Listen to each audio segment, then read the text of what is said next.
Gentlemen, excuse me. Ladies and gentlemen, good morning. Some of you may know me, those of you who don't, I am Jayne Grayson, the CEO of this hospital. May I remind you that this is a hospital and not a bear pit. Okay, the facts are, just before 9 this morning, there was an attack on a vigilant, dedicated and well-liked member of staff. Mr. Griffin and his team provided instant emergency assistance. And part of that team, led by Mrs. Beecham, are still in theatre. There will be more information as and when, and I will call a press conference if and when I think it's warranted. In the meantime, can I please ask you to vacate the area and allow the healthcare professionals to get on with their work? Thank you.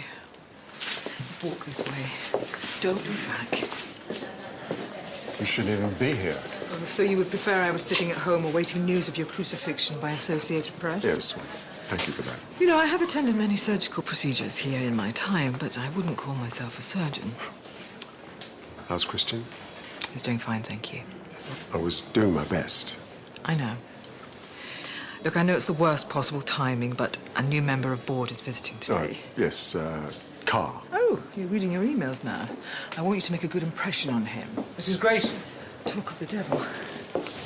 I'm a touch on the early side, I know. It's not a problem, is it? Not at all. Allow me to introduce you to our director of surgery. Rick Griffin.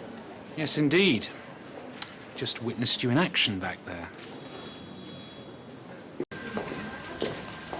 Rick, problem with your pager? Not that I'm aware of. We have paged you twice. Yes, well, as you can see, I've been rather busy trying to catch up on the morning ward round, so if you'll excuse me. We're trying to arrange a meeting. Oh, I'm sorry. My hands are really quite full, pretty much all day. We need to develop a strategy on how to move forward from the attack. Yes, yeah, of course. How we deal with the press. We need to appear to be in control, somehow make the best of the situation. Excuse me, with the greatest respect. When you're discussing the way forward, I think you should really concentrate more on staff safety and less on press spin. Of course. But we need to get you ready for another round with the press. Tell them the security guards, Lindsay? Lindsay, that's right, how she's a valued member of staff, etc., etc. She is. She is valued. That's right.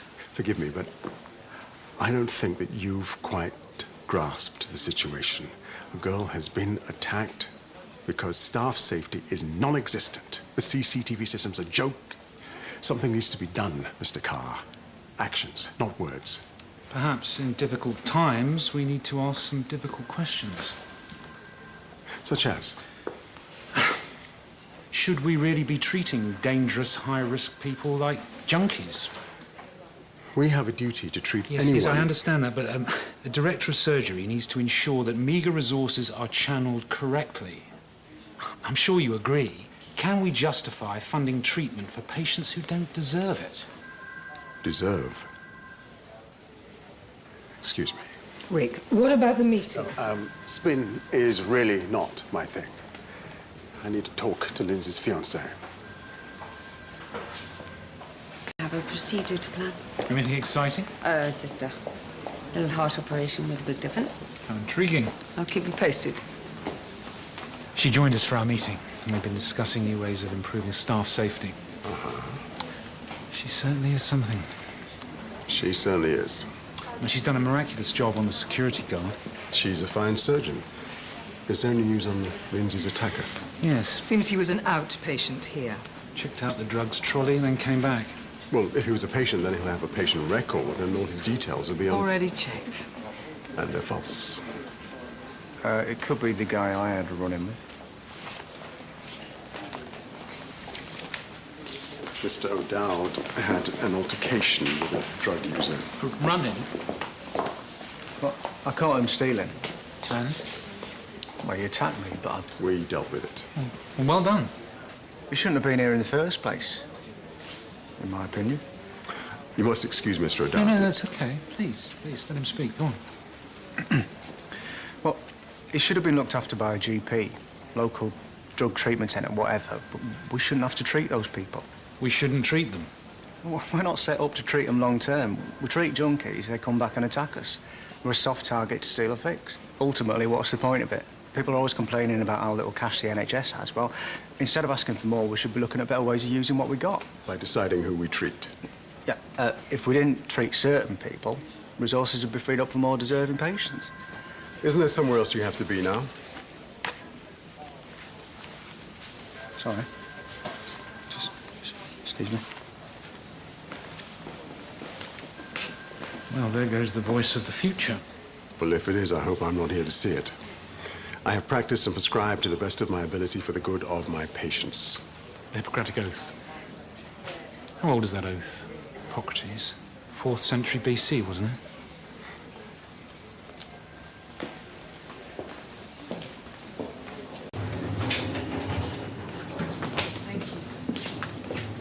Excellent work. Watched it all from the gallery. Very impressive. Thank you.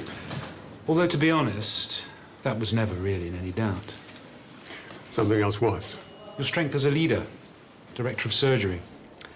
But you've proved yourself there too. An iron fist in a velvet glove. Bumping an obese patient.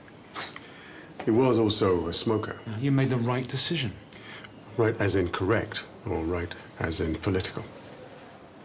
I have practiced and prescribed to the best of my ability for the good of my patients. Hippocratic Oath. Doesn't really need tinkering with, does it? Not when you can interpret it as you have done today. Well done. Shall we? Yes. No, I cannot accept that Lindsay Jones would have survived if Mr. Griffin had not been in theatre with her attacker. The highly skilled team that worked on Lindsay did their utmost under... Mrs. Grayson, perhaps I could be allowed to say a few words here. Ladies and gentlemen, as you all probably know, Lindsay Jones died as a result of the injuries that she sustained in a brutal and unprovoked attack. Something needs to be done, and something will be done. I will, in due course, be sitting down with Mrs. Grayson and with members of the board to devise a plan to improve the safety of our staff. Now, I know that there are those here who believe that we saved the life of her attacker at the expense of Lindsay herself. This is untrue. We saved his life because it could be saved. It is not for us to obsess with crime and with the criminal. And it is for others to address the causes of crime. The changes we can make cannot be implemented overnight. However, we can begin the process of change. All journeys begin with small steps. Thank you.